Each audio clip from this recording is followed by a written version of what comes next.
It has taken Kevin Richardson years of patience and dedication to build this unique bond. Come. Let's go. But keeping predators in captivity is fraught with difficulty.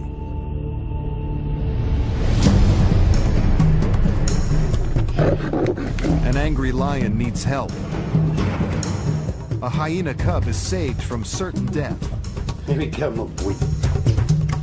And when lions meet, they clash. All while Kevin tries to keep his dream alive. I would hate nothing more than to see this place go and the animals in it. It's my life and soul.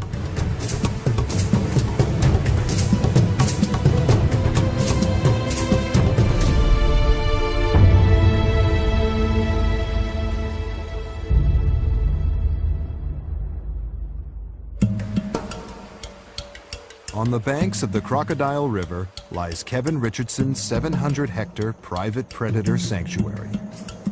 Home to lions, hyenas, and leopards. Known as the Kingdom of the White Lion, the park was established in 2005 for the making of a feature film. Now the movie is finished, there's no reason for the kingdom to exist. Unless Kevin can find another method to make it pay its way, the park and the animals will be sold. Kevin has dedicated the last 12 years to the lives and well-being of these animals. With their close bond, many are like his best friends. For him, turning his back on them is not an option. With a park that's running at capacity, it's vital that the animals share enclosures. But there is one lion that throws a wrench in the works. The star of the feature film, Thor, seems to have the usual trademarks associated with a movie star. Cravings for attention, the constant desire to look the part, and the diva-like tantrums. Well, Thor is a very temperamental lion. In fact, sometimes even I find it a little bit tricky to read his mood. He can be the happiest, most friendly lion, and then like that, he can also be a lion that will want to attack you over a rock that he wants to take possession over. Now, all lions, as we know, love their food. However, Thor wants to kill you even before you've given him the food. So Thor can be quite a tricky cat. There's a tragic sting to his tale. Lions are the only truly social cats, but after 2 years working on the movie, there was never a suitable cat that Thor could live with. Kevin worries for Thor's happiness and spends much of his time stepping in as a feline friend. So one of the few lions that actually really enjoys me to stick my finger right in his ear canal. And I'm not bulldusting you when I tell you my finger's almost tickling his brain. When lions are in a group, they would groom each other and they lick each other's ears. So kind of like I use this brush, they would use their tongues and in they go. Now Thor obviously is not with anyone, so I've got to spend extra time just loving and grooming and bonding, and that's why I brush him. To provide Thor with stimulation, Kevin takes him for walks in the wild bush area surrounding the lion enclosures. It's home to, among others, giraffes, wildebeest, and impala.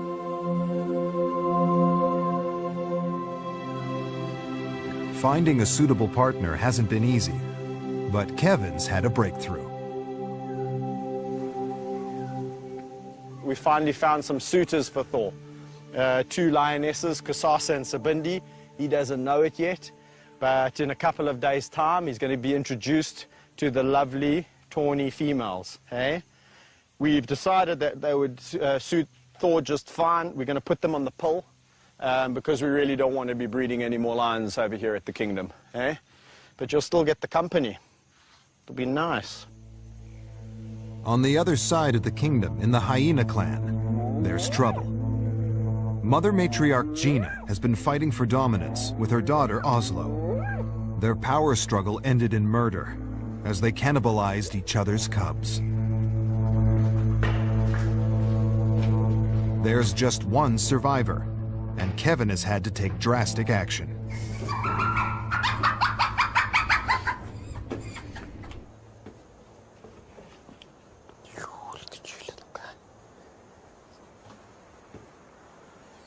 This is the only surviving little cub, and I've had to remove him now because out of 5 cubs we've now landed up with nothing. I think we're going to have to take you and hand raise you, my little guy.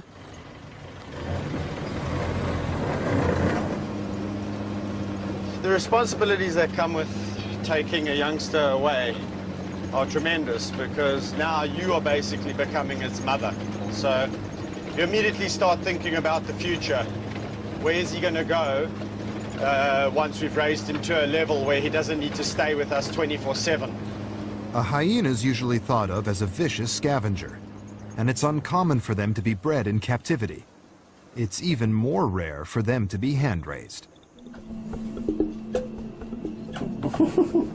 Here we go, my boy.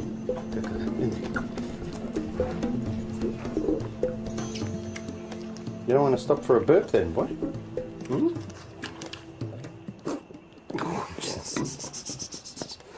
You're a greedy Gus, that's why. You eat too quickly. You eat too quickly, my boy. I can feel all that air. Your stomach's hard, man. You need to get rid of that air. Okay, okay. Can you eat like a milkshake? Hmm? Unable to defecate by themselves, a hyena mother would stimulate bowel movement in her cubs. But without mother around, it's up to Kevin to lend a helping hand. They don't have the bowel movement or the ability to push it out on their own. So it'll come in another week or two. And you can feel now he starts to push. Once the, oh, here he comes. Oh, I can smell it. Not my favorite job, but one does get used to it. So after little Max, I think we're going to call him Max, has had a good feed and relieved himself, it's a perfect time and opportunity to introduce him to the dogs. Come, let's go and play.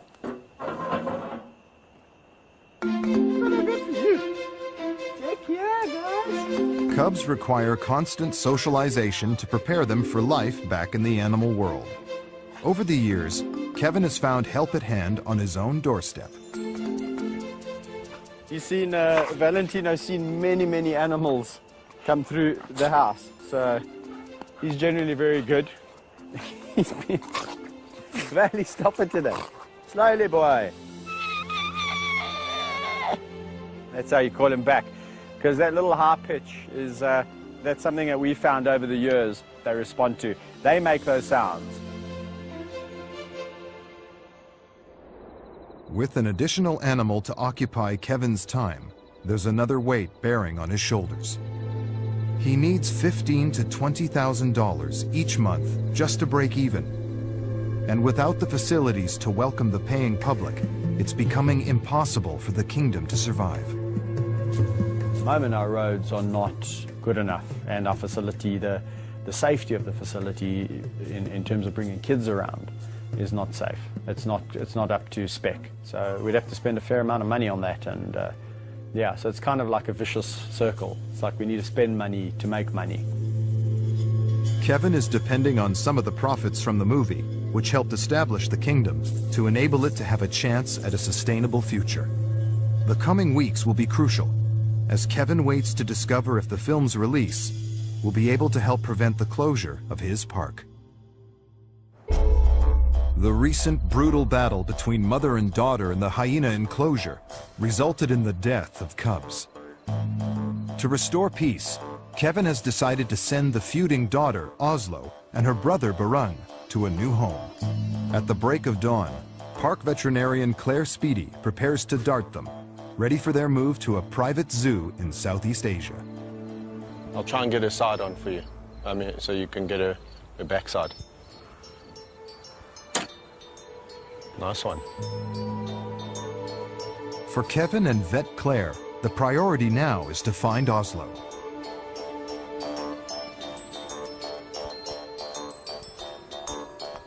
As Oslo's legs give way, Barun looks on nervously in the background.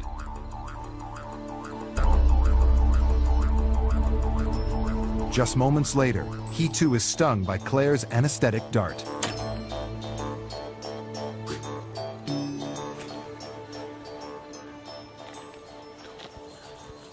Okay, this is Oslo, and Oslo is obviously Gina's daughter, and she's the one that's been fighting with Gina a lot, although it's calmed down quite a bit lately.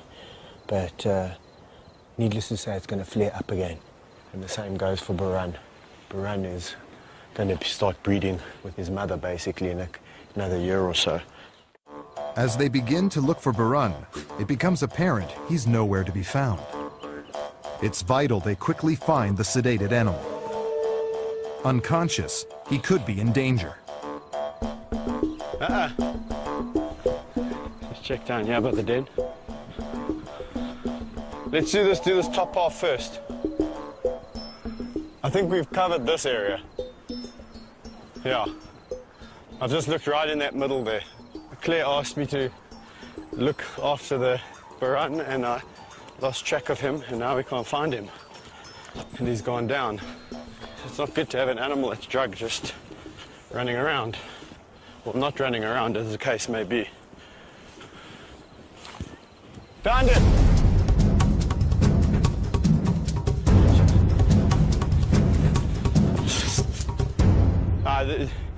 There's no ways he was here when I came last. There's no ways he was here. I came right past you. Okay, 2, 3. Up. Okay. Okay.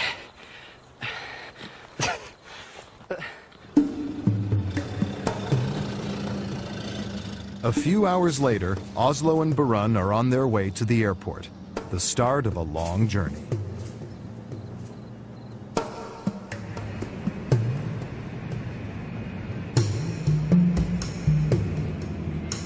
You never like to see your animals go, but it's the reality, you know. If the numbers are getting too great and the complications with mother and daughter and mother and son, you know, it's just a necessary thing we have to do. And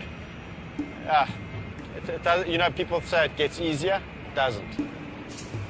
At the moment they're calm. The ears are just going, what's that, what's that? So I must say, this is for me one of the worst parts about seeing these animals go, is just seeing what they have to go through to get to the new destination. But they seem calm, which is the main thing.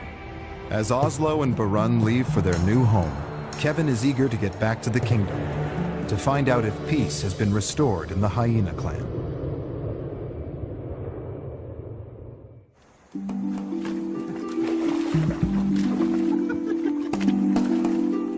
The following day, Kevin visits the hyena enclosure to check on the mood. Now the troublemaker has left the clan.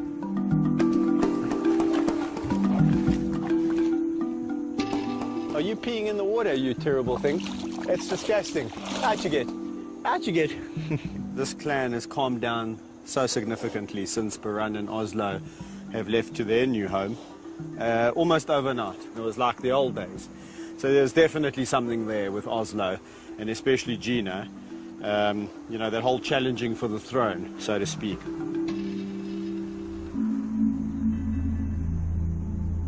The kingdom's nursery acts as a shelter for any of its abandoned animals.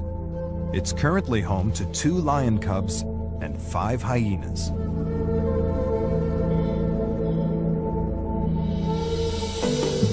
Rodney Nambakana, Kevin's right-hand man, has gone there to collect orphan males Mafumu and Vayetsi. The cubs have grown up together and share a bond like brothers. They've now outgrown the nursery, and it's vital they join a pride of their own. Kevin and Rodney have a new pride of 6 young lions in mind. However, following an attempt to introduce Mafumu and Vayetsi to the 3 rowdier members of this group, complications arose. The cubs were met with hostility. Kevin and Rodney have decided to reintroduce them to the unruly members individually, in the hope that this will prevent bullying. They start with leader, Bandit. Oh, this should be interesting. Oh. Mfumu places a reassuring paw on his friend and takes charge.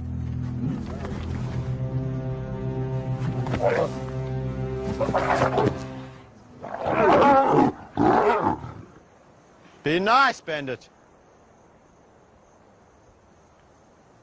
All get along nicely. Again, Mfumu dares to approach Bandit.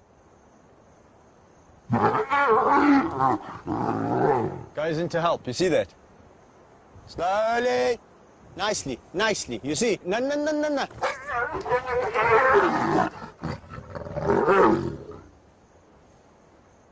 Chisha? I don't think he really wants to get into a ferocious fight. He's already got a nick on his lip from one of the little guys. So his posturing is, look how big I am. I'm a big bandit, and I'll put you in your place. And these guys are like, oh, ears back.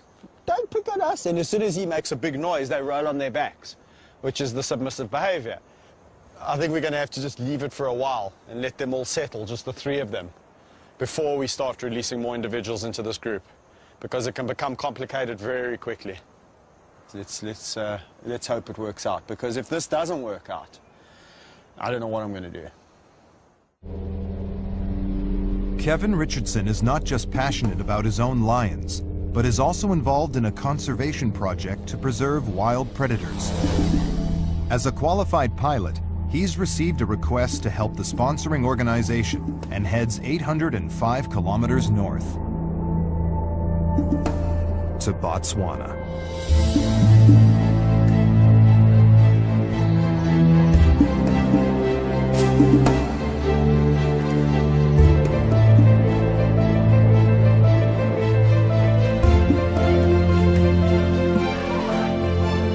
Deep in the Okavango Delta lies the research camp for the Botswana Predator Conservation Trust. Set up to study the interaction between all the species of large predators in northern Botswana, it's coordinated by Andrew Stein. These things are living creatures and they have a place in this world, and we need to understand what they do, where they go, so that we can conserve them and make sure that life continues. Andrew has had difficulty finding the main pride. They're hoping to locate them from the air.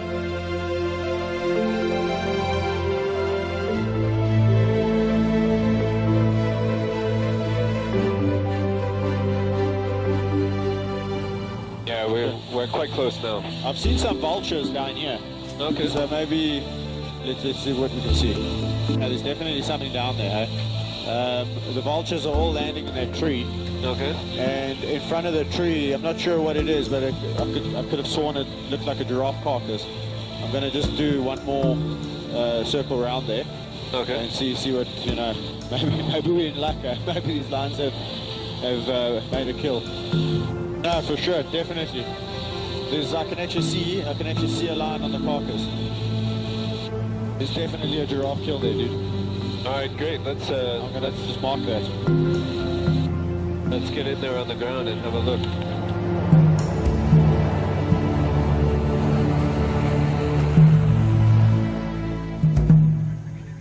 Armed with their radio equipment and coordinates of the kill, they head into the bush to find the pride.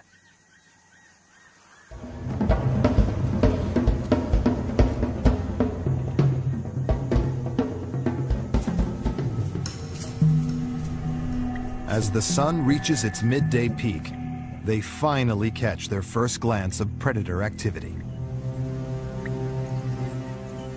Well, there's a carcass down there. It's quite old, eh?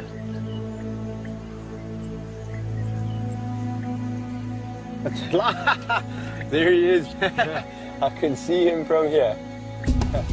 Having tracked the male, they cautiously move in closer to try and catch sight of other pride members.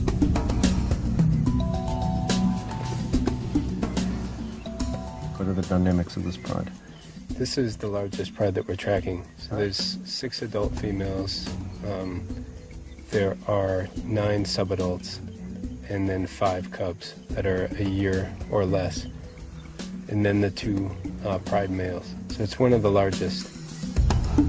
Kevin tries to prevent his own lions from breeding, but the story in the wild is vastly different. Numbers are plummeting, and it's estimated there's been an 80% drop in less than 30 years.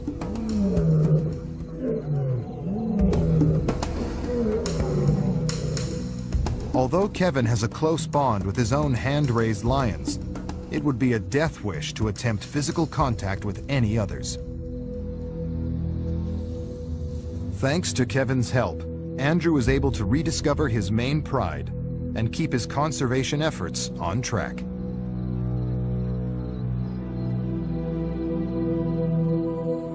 Early the next day, Kevin returns to South Africa. But there's a dark cloud looming over the kingdom. Everyone's been relying on the success of the feature film to save the day. The pressure of these expectations weighs heavily on Kevin as he awaits news of the film's commercial success. Cinema revenues are looking meager, and the financial situation is about to take a turn for the worse. The movie's been pirated along with a whole bunch of other South African releases that have been on circuit. And it's just so irritating. I mean, you work for so many years to put something out there, and then some, I don't even have the word for it, comes along and just cribs it and puts it on the street for, you know, a fraction of the price. The consequences are far-reaching, and it goes as far as the kingdom, because if the movie did well on, you know, combined theatrical, DVD, TV, the situation would look a lot brighter here.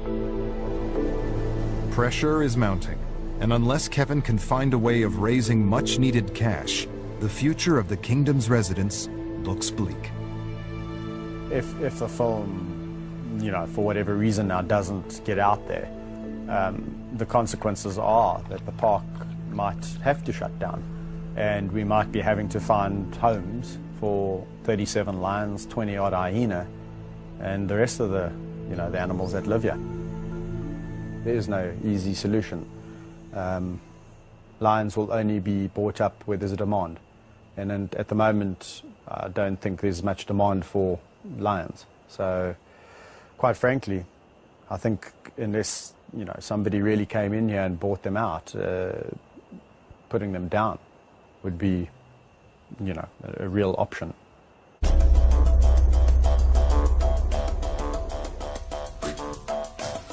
Sisters Kusasa and Sabindi's move to join Thor, the lonesome bachelor lion, is imminent.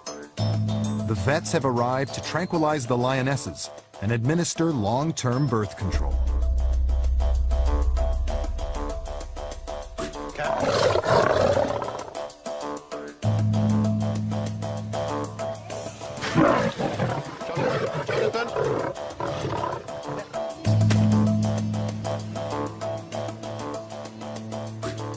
It doesn't take long for the drugs to take effect. And then they're fitted with a contraceptive implant. The device inserted behind their shoulder blades will ensure that they're unable to conceive for up to 3 years. The vets have another pressing procedure to carry out. Some of the lions have suffered from a mysterious outbreak of wart-like growths, which they're in the process of diagnosing. One of those affected is Kusasa.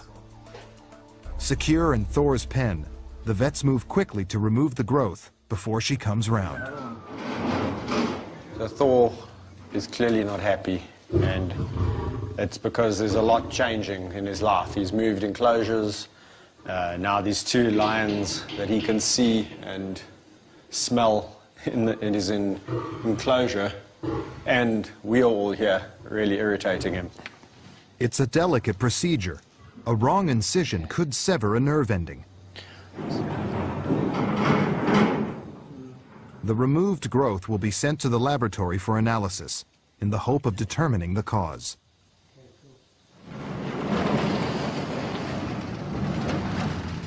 As the lionesses sleep off the drugs, Thor still seems disturbed by their presence. In less than 24 hours, they will be joining this angry cat. Meanwhile, Kevin and his wife Mandy think they've found a new plan to keep the park from closing. We've had a lot of inquiries into people just wanting to come out and help on the farm. So we thought, why not, you know? Let's get the volunteers through here. They can contribute in a positive way. And it can also help, you know, fund some of the things that we need to do here, you know. With a new baby in the family, Mandy in particular is looking at future ways for the park to support itself. It's not just about the income that international guys will pay to come through to us, it's about the working hands that we have on the farm.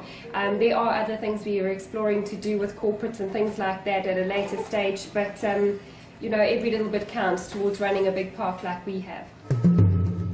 At Thor's enclosure, the Bachelor is about to meet the two lionesses for the first time.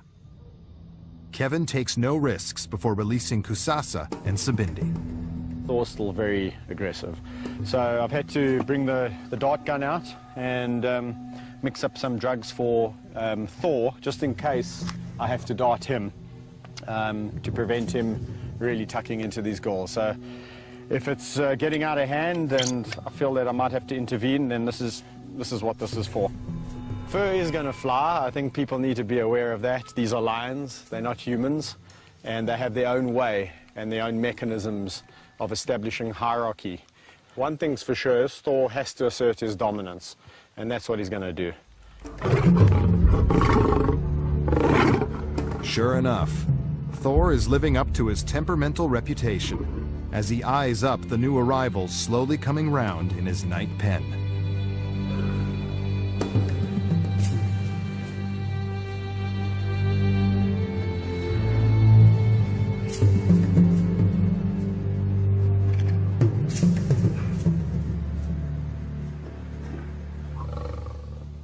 Prepared for the worst, Kevin opens the hatch, allowing the lionesses to run out.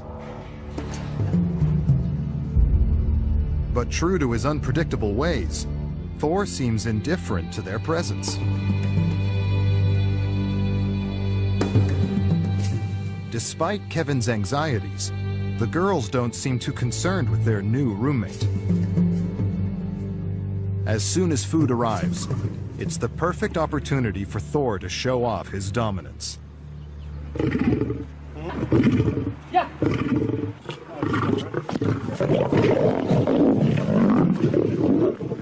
But on this occasion, he's met his match, as Kusasa grabs the lion's share. In the wild, this kind of behavior is what you would expect. If a male lion came across two females in the bush, he's a bachelor male roaming, it's not in his best interest to, you know, engage them immediately, because if he gets injured, that's the end of it. That could be the end of it. You know, from a wild perspective, Thor's behaving normal. Establishing a hierarchy will take some time, but in this encounter, the lionesses appear to be dominating.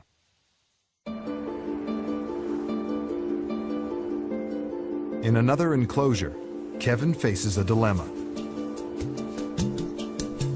Brothers Tao and Napoleon have spent their lives together. They're the oldest lions, and the first that Kevin hand-raised. At 12 years old, they're very much senior citizens, but can still keep their cubs in line and have a way with the ladies. But there's a problem with the mother of the group, dominant female Maddie Tao, who looks to be carrying cubs. With a lack of resources, more cubs could bankrupt the kingdom.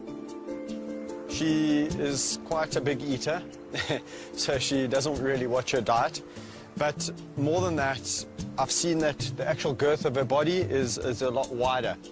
So I'm a little bit perplexed. I'm not quite sure whether she is carrying or whether she's just a little bit overweight.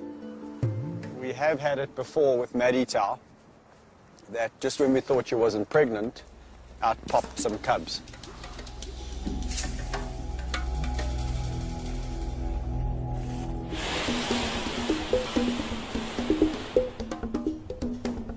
Maddie Tao has been separated from the pride. Fitting her with a new contraceptive implant is the only option. It will ensure she can't conceive, but also won't damage any existing fetus. Vet Jonathan Fish darts her.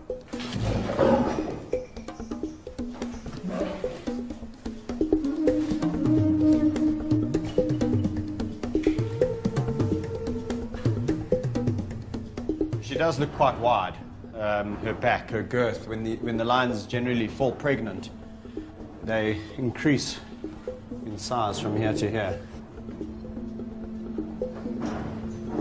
She's fat. She's fat. Don't call her fat. Shame, Eddie Tau, you're just well fed. Kevin remains convinced she's pregnant. Only time will tell who's right. There's danger at the kingdom of the white lion. The lives of the many other animals in the park's bush area are at constant risk from poachers. Poaching is a huge problem for wildlife parks in South Africa, and the kingdom is not immune. Rodney is on poaching patrol. During a recent search, they found 20 traps, all intending to kill their animals. One side of the park has got fences and one side of the park has got the river, which basically makes us very vulnerable to poachers because they've got clean access or easy access through the park, so to speak. And also because the animals, this is where they like to drink. It doesn't take them long to discover a potentially lethal snare. There's a game path here, so usually the poachers will like to put the snares where the animals walk through, and basically the animal, without seeing the snare, would basically walk through the snare. You can see this, here's the snare here. At this height, would probably get caught in the neck, and the more the animal pulls away, the snare closes and just suffocates it. Today, they removed just one snare, but the risk of poachers is an ever-present threat in the park.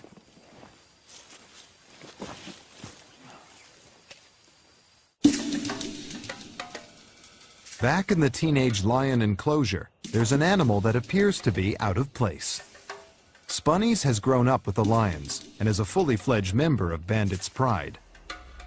As the kingdom's pretend lion, he's never met a fellow hyena. Kevin and Rodney have decided, as the least threatening member of Bandit's troop, Spunny should be the next in the Pride to be introduced to Mfumu and Vaetsi. Despite Spunny's familiarity with lions, as soon as Mfumu and Vaetsi arrive, he's being chased around the enclosure. But help is at hand for Spunnies when his old friend Bandit is released for his second encounter with Mfumu and Vaetsi. Kevin's hoping it will be a more peaceful affair than last time.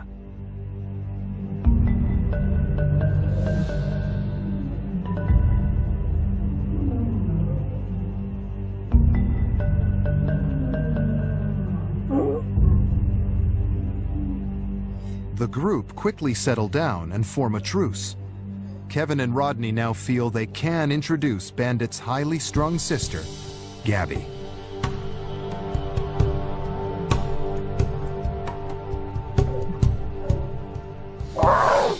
With backup in place, Spunny's confidence kicks in.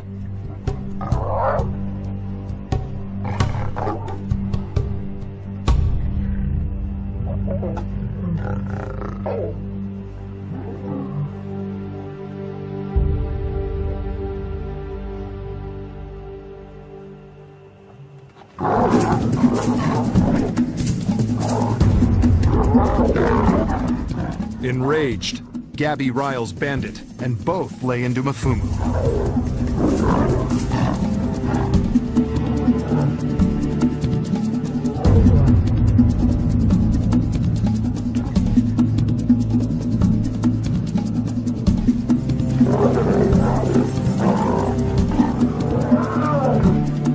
Stop it. Stop it. I promise I'll warning you. Ta-ta-ta-ta. With tensions running high, Kevin has taken the controversial decision to intervene, to try and settle the fighting lions. Gabby, Gabby. Nice. Nice, Gabby. She's such a cow. With Gabby's vicious temper spurring on Bandit, Kevin and Rodney worry for Mafumu and Vayetsi's safety. It's vital for the cubs' survival that they come up with a plan B.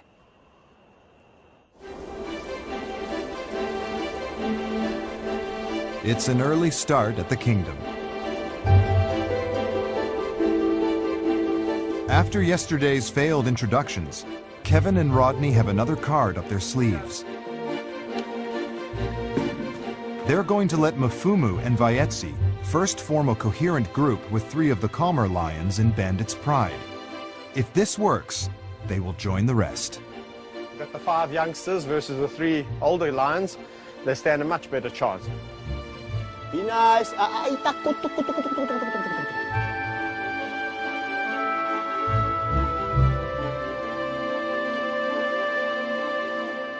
As time goes by, the tension's easing, it's getting easier and easier.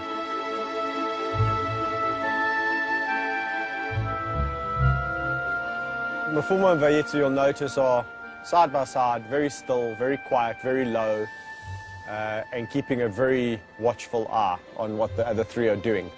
It's a good sign from them. It's been a successful morning for Mafumu and Vayetsi.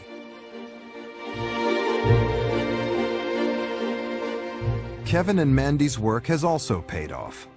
The local volunteers are starting today. It's quite exciting, but also quite nerve-wracking from my perspective. There comes an added risk of now you've got extra people walking around the park. You don't know where they're sticking their hands. Got big predators in there that can kill you.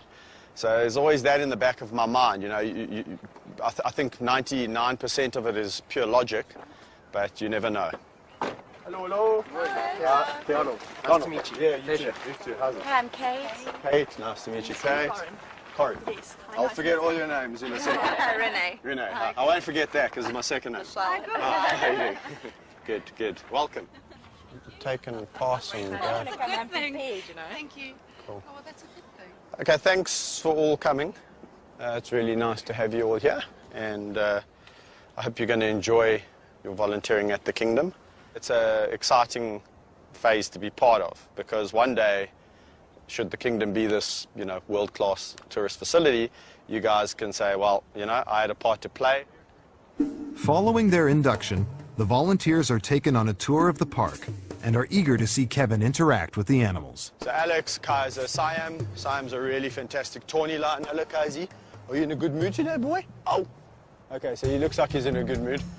Kaiser, so to give you an example, come, boy. Come, Simon. Sammy. Oh. So lions will do everything in their time. There's no such thing as human time, and if you want to push them, then you've got another thing coming. You got to just be patient and, just go with the flow. Come, boy. Yeah. Yeah, boy. Hola. Patience is indeed the order of the day. Yeah. Sorry. As Kevin's calls fall on deaf ears, he tries his luck with Thor. But again, to everyone's astonishment, he is completely ignored. As a last resort, he steps in with Meg and Amy, who, true to form, give him a boisterous greeting. Free labor from local volunteers like these is invaluable. But if the park's going to survive, then Kevin and Mandy will have to come up with more radical plans. Following Lioness Maddie Tao's procedure to have a contraceptive fitted, it's been a waiting game to discover if she is pregnant, or, as the vet thought, overweight. So Maddie Tao, it appears that she's a little bit overweight, and she's not actually pregnant. Again, gestation-wise, it's been over 120 days, and there's no signs of cubs. So I think it's a little bit of a diet for Maddie Tao. Orphaned baby hyena Max has survived against all odds. Saved from the hyena den just days after his siblings were killed by their auntie, he's been hand-raised by Kevin. It's now time for his first outing to the nursery. There he will meet Mfumu and Vaetsi, on a break from visiting the older lions and some curious young hyenas. Over there, my little poopa. Look there! Don't be scared of them. They were once like you. They were once like you too. They know what it's like to be the smallest. Miff, miff, miff, miff, miff, miff, miff, miff, miff. Mfumu, the more confident of the two, wastes no time in making a friendly greeting. Hello, guy. This is going very well. This is going very well. Look at that. You've all been so nice. Eh? You've been nice. You're such a nice group of animals. Got such beautiful natures. Yeah.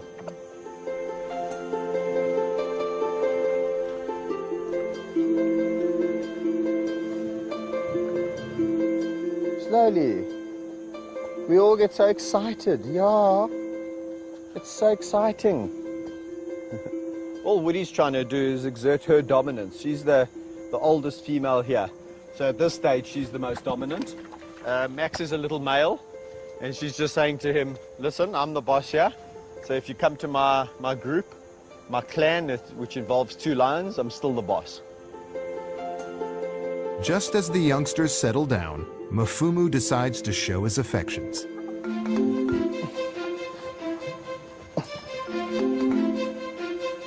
Hey, you're gonna break my back, man.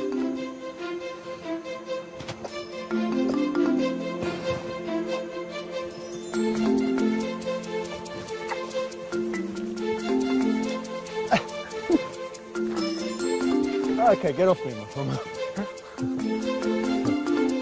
All right. It's enough. Goodbye. Bye, guys. I think Max has really done well. He's gone in there with the right attitude. If he went in there with this aggressive, cocky attitude, then they would sort him out very quickly. He went in there all submissive and cute, and hey, how could they not like that cute face? Hey, I'm just a youngster, yeah. Yes, I just want to be accepted. Yes. He's going to do just fine. He's a fantastic little guy.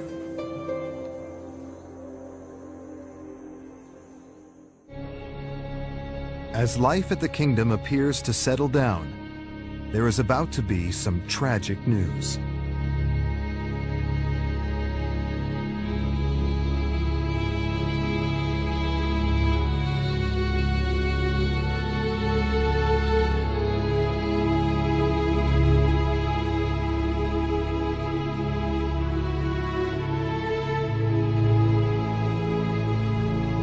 Lion cub Mfumu is dead. They will need to search for clues to solve the mystery of his death.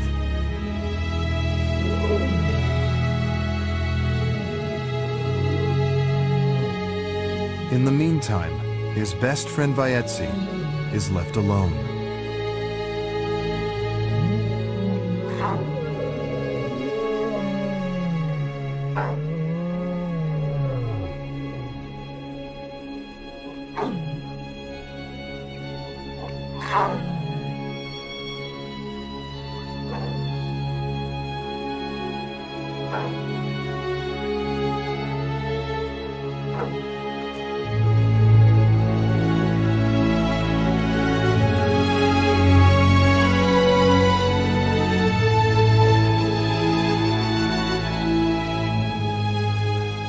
Just when you think you've got everything in order, your whole world is kind of shattered. As Kevin mourns the death of Mfumu, the threat of losing the rest of his animals and the entire kingdom is about to become more real than ever.